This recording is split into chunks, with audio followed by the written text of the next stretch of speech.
जय श्रीमन्नारायण प्यारे भक्तों, स्वागत है आपका हमारे इस YouTube चैनल में। और आप पढ़ रहे हैं ज्योतिष शास्त्र। तो आज हम लोग पाठ्यक्रम पिछले 11 पाठ तक हम लोग पढ़ चुके हैं। यहाँ तक कि हम लोग ने राशि के अंशात्मक विस्तार को जाना है। राशि में सम और विषम कौन कौन सी राशियां होती हैं, चर स्थिर दुस्वभाव राशियां कौन सी होती है। तो आप देखिएगा, आप जब सीरियल वाइज क्रम वाइज अगर पढ़ेंगे तब आपको समझ में आएगी बातें कि वहाँ हमने प्रथम जो राशि के बारे में हमने बताया था कि सम और विषम वहाँ पे 6 राशियां में विभक्त किया गया है। वहीं हम लोग ने आगे बढ़े हैं तो वहां से आपने देखा होगा कि चर स्थिर दुस्वभाव 3 विभक्त किया गया है, 3 स्थानों में विभक्त किया गया है। और यहाँ आप देख रहे होंगे, आज हम लोग तत्व की बात करेंगे, जो कि हमारे जहाँ पंच तत्व की बात होती है, जहाँ पंच तत्व की बात होती है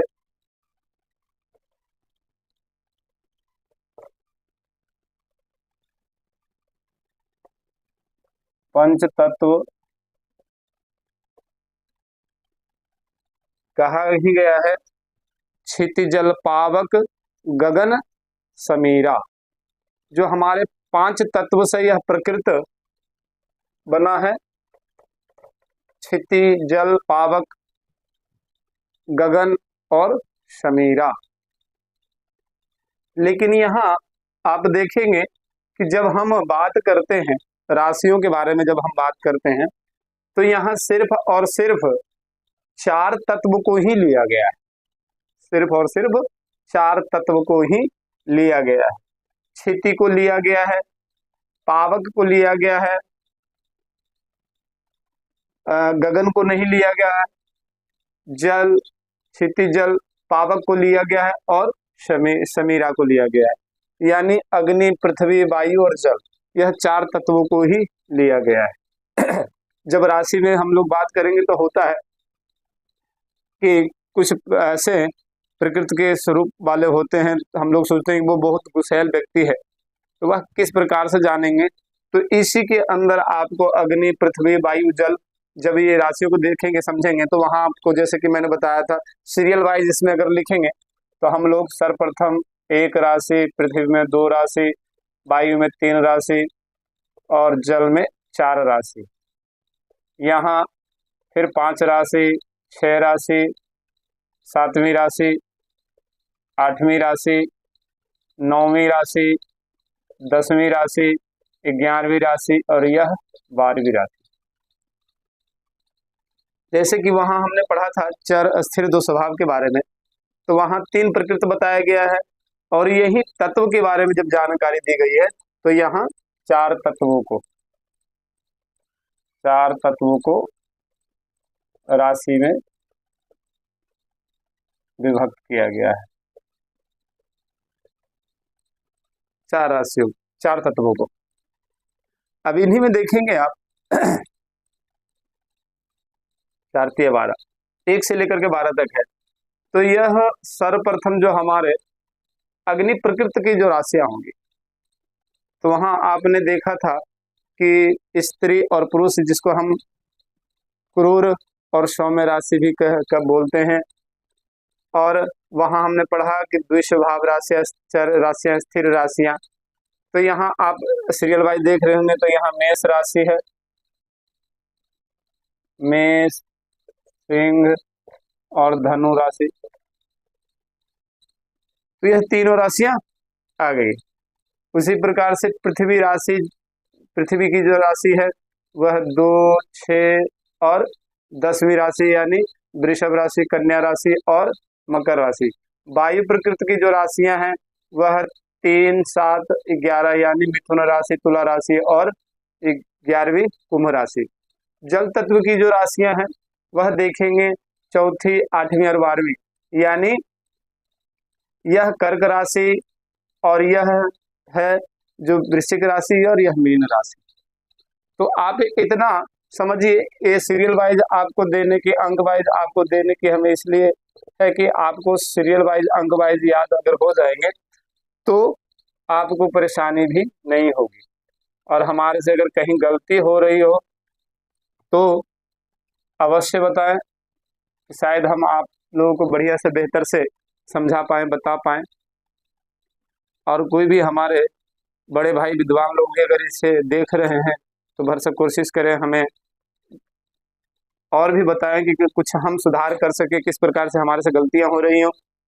भरसक कोशिश तो हम यही करते हैं कि हमारे से गलतियां ना हो, लेकिन यह ज्ञान है, यह समुद्र के समान है। तो हम भरसक कोशिश करेंगे आपको समझाने की, और अलग से चीजें हमारे पास कुछ भी नहीं बताएगी। हमारे पास जिस भी प्रकार से होरा शास्त्र आदि में बताया गया है, पराशर होरा शास्त्र के अंदर पराशर का पुस्तक जो हमारे पाठ को क्रम वाइज पढ़ रहे होंगे, तो वह पाठ को पढ़ेंगे, पराशर होरा शास्त्र को लेकर आएंगे, पुस्तक को लेकर आएंगे और उसमें देखेंगे तो वो सभी चीज आपको मिल जाएगा। और यह देखेंगे कि यह पांच तत्वों के अंदर आकाश को नहीं लिया गया है, आकाश को यानी गगन को नहीं लिया गया है। पांच तत्वों में आकाश यानी गगन को नहीं लिया गया है, सिर्फ चार तत्वों की ही बात करते हैं हम, चार तत्व को ही बात करते हैं। तो अगर यहाँ देखेंगे तो यहाँ आपको एक चीज और हम देख देते हैं। वहां जैसे कि मैंने हम लोग पढ़े थे कि वहां चर राशि, स्थिर राशि जिसे अचर भी राशि कहते हैं, और यहाँ तीसरी जो राशि है हमारा द्विस्वभाव राशि, द्विस्वभाव राशि। तो यहाँ देख रहे होंगे कि जैसे कि आपको मैंने पहला प्रथम बताया था कि इसमें जो पुरुष राशि है जिसे क्रूर राशि भी हम लोग कहते हैं, तो यहाँ 1 नंबर की राशि और 5 नंबर की राशि और 9 नंबर की राशि, यह क्रूर राशि भी कहते हैं या पुरुष राशि भी कहते हैं। तो यहाँ हम लोग अगर क्रूर राशि लिख देते हैं और यहाँ भी क्रूर राशि है और यह भी क्रूर राशि में ही आएगा, यह तीनों क्रूर राशि हो गए। और यहाँ पृथ्वी तत्व देखिएगा तो 2, 6 और 10, ये दोनों ही सौम्य राशि, तीनों ही सौम्य राशि में आते हैं। और यहाँ भी अगर देखिएगा तो यहाँ वायु राशि के अंदर तीनों ही जो राशियां हैं वह क्रूर राशि में आते हैं, और यहाँ जल तत्व की जो राशियां हैं वहाँ तीनों जो राशियां हैं वह सौम्य राशि में आएंगी। तो आप लोग यह बताने का हमारा कारण यही है कि आप लोग को बढ़िया समझ में आए। अब यहाँ भी देखेंगे कि यहाँ जैसे कि मैंने आपको पिछले पाठ में पढ़ाया था कि चर स्थिर दो स्वभाव की राशि कौन कौन सी, चर स्थिर दो स्वभाव की राशि कौन कौन सी है। तो आप यह देखेंगे कि हमारी यह जो चर राशि है, चर राशि की मैंने आपको जैसे बताया था कि 1 नंबर की राशि चर होती है, चर। उसके बाद है हमारा द्विस्वभाव की जो राशि है चर, यहाँ देख लेते हैं हम लोग स्थिर, इस हिसाब से हम लोग याद कर लेंगे। फिर ये हो गया द्विस्वभाव राशि, फिर हो गया चर राशि, द्विस्वभाव राशि, चर राशि, चर स्थिर द्विस्वभाव चर, यह स्थिर राशि होगी। 5वीं जो राशि हमारी स्थिर राशि हो गई, यह 6ठी राशि द्विस्वभाव राशि हो गई। फिर हमारी यह 7वीं राशि चर राशि हो गई। 8वीं राशि हमारी द्विस्वभाव राशि हो गई। माफ कीजिएगा, थोड़ी सी गलती हो सकती है कहीं बताने में।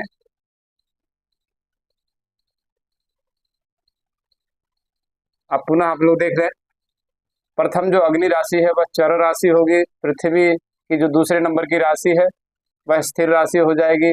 तीसरी है जो दुष्भाव राशि हो जाएगी। पुनः चौथी जो जल राशि है, चौथे नंबर की राशि वह चर राशि हो जाएगी।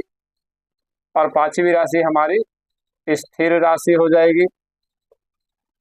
छठी राशि हो जाएगी हमारे द्विस्वभाव की राशि हो जाएगी। सातवीं राशि हो जाएगी पुनः चर की राशि हो जाएगी। आठवीं राशि हो जाएगी हमारी जो स्थिर राशि हो जाएगी। नौवीं राशि हो जाएगी जो द्विस्वभाव राशि हो जाएगी। और हमारी यह 10वीं जो राशि है वह चर राशि हो जाएगी, स्थिर राशि हो जाएगी 11वीं नंबर की। और 12वीं नंबर की हमारी द्विस्वभाव राशि हो जाएगी।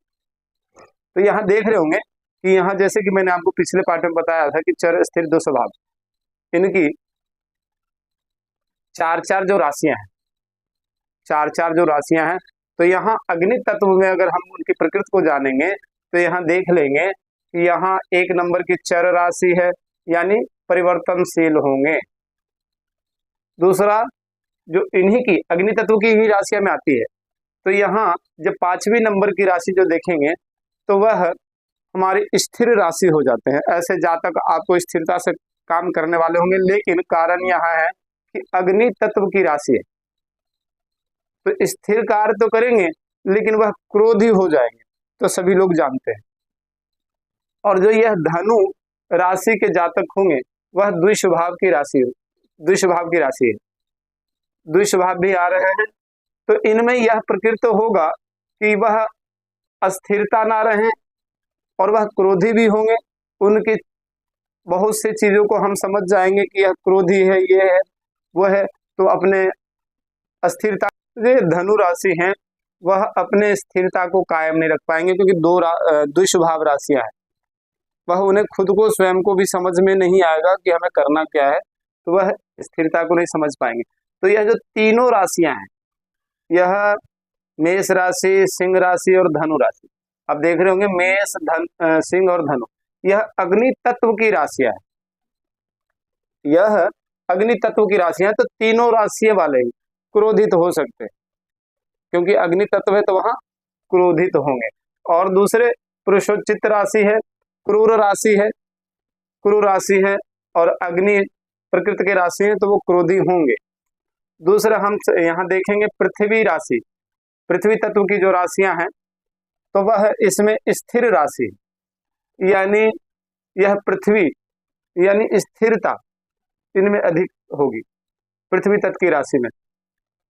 और वहीं देखिएगा कि छठे नंबर की जो राशि है वह कन्या राशि, तो यह दुस्वभाव की राशि हो जाएगी। यह समझना बहुत अति आवश्यक होता है, क्योंकि हम लोग यहाँ अगर देख रहे होंगे कि यहाँ जब 2 नंबर की और 7 नंबर की, जब एक ग्रह की दो राशियां, 2 नंबर की और 7 नंबर यानी वृषभ और तुला, तो हम लोग पहला नंबर तो कैलकुलेशन यही कर लेते हैं कि वो शुक्र ग्रह हैं, इसके स्वामी हैं, तो शुक्र के जैसा ही इनका स्वभाव हो जाएगा, तो ऐसा नहीं।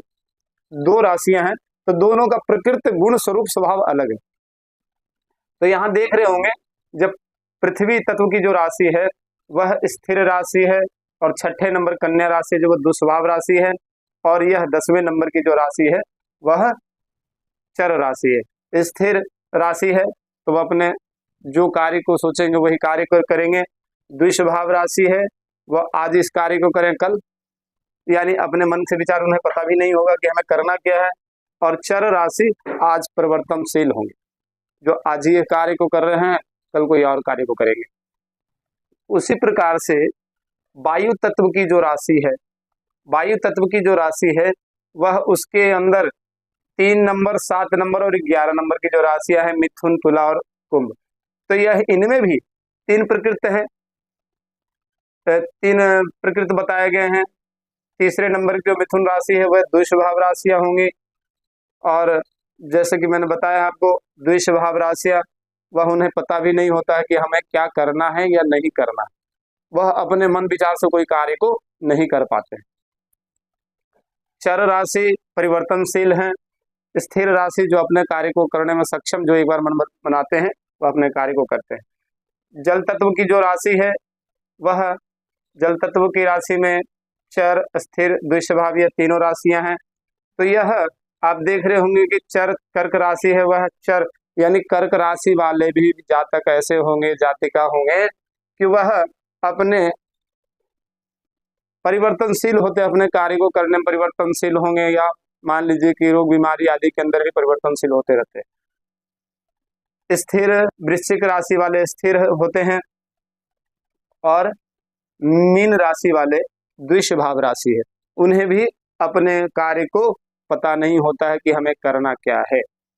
तो आप लोगों ने इतना समझा कि वहां जैसे कि चर स्थिर दुस्वभाव 3 भाग में विभक्त किया गया है, और यहाँ जब हम लोग यहाँ पहुंच रहे हैं तत्वों के बारे में जब जानकारी ले रहे हैं, तो पंच तत्व में 4 तत्वों के बारे में हमें बताया गया है कि यह चार तत्वों में यह 12 राशियां हैं। तो वहां भी आप लोगों ने देखा होगा कि इसके अंदर भी आपको नीचे की, जैसे कि आपको बता रहे हैं कि दो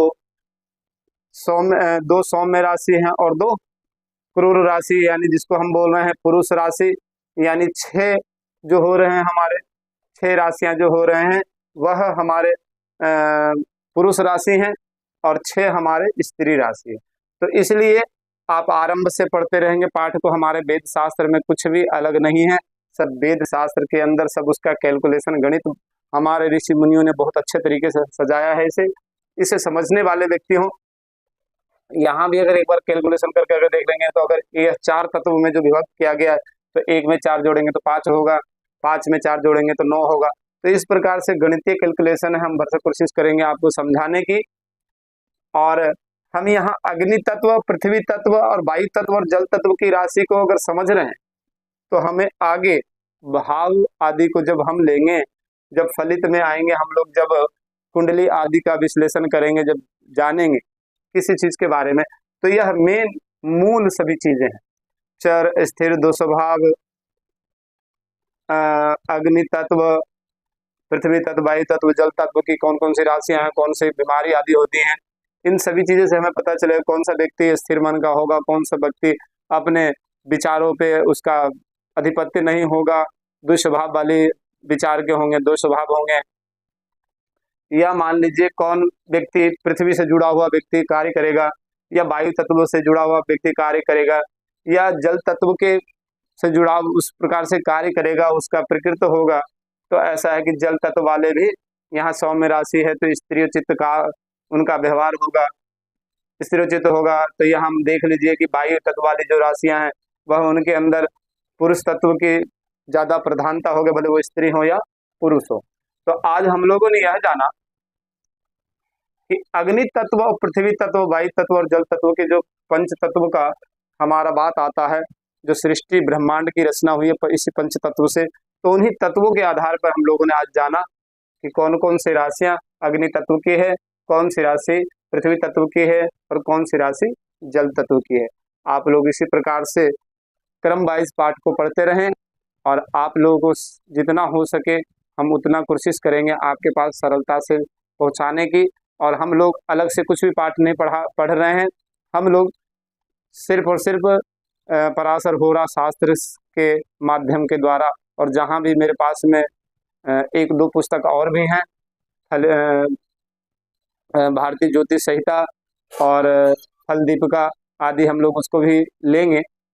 अभी आगे बहुत पाठ्यक्रम वाइज आता रहेगा आपके पास में, और शायद आपको उन लोगों को बताने से हमारे अंदर भी बहुत सी चीज़ें हम भी भूल चुके हैं, तो शायद वह भी हमें जानकारी मिल पाए और अच्छी तरीके से समझा पाए। क्योंकि यह बेसिक चीज़ें हैं, बेसिक चीज़ों को आप बढ़िया से समझ लीजिएगा, पढ़ लीजिएगा, तो आप लोगों को बहुत अच्छी ज्योतिष करना आ सकता है।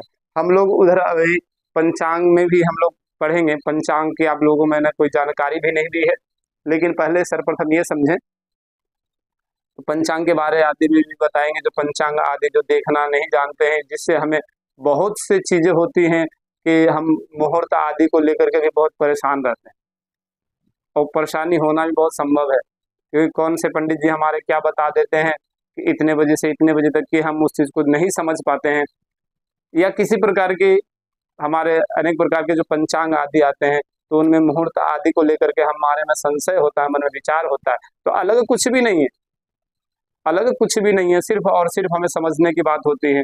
अगर मान लीजिए जैसे कि मैंने आपको 1-2 पहले की पाठ में कुछ मैंने आप लोगों को तिथियों के बारे में भी बताया होगा कि 5 प्रकार की तिथियां होती है, तो वहां भी जाकर के देखिएगा कि 5 प्रकार की कौन सी तिथियां कही जाती है।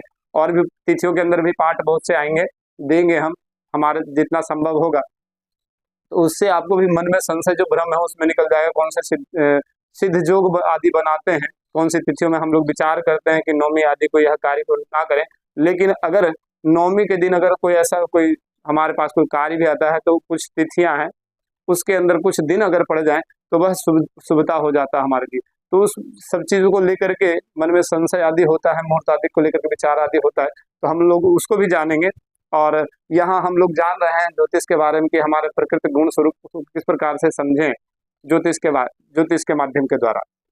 तो आज के लिए इतना ही, और आप लोग इसी प्रकार से क्रम वाइज हमारे पाठ को पढ़ते रहिए, देखते रहिए और सब्सक्राइब करते रहिए। आज के लिए इतना ही। जय श्रीमन नारायण।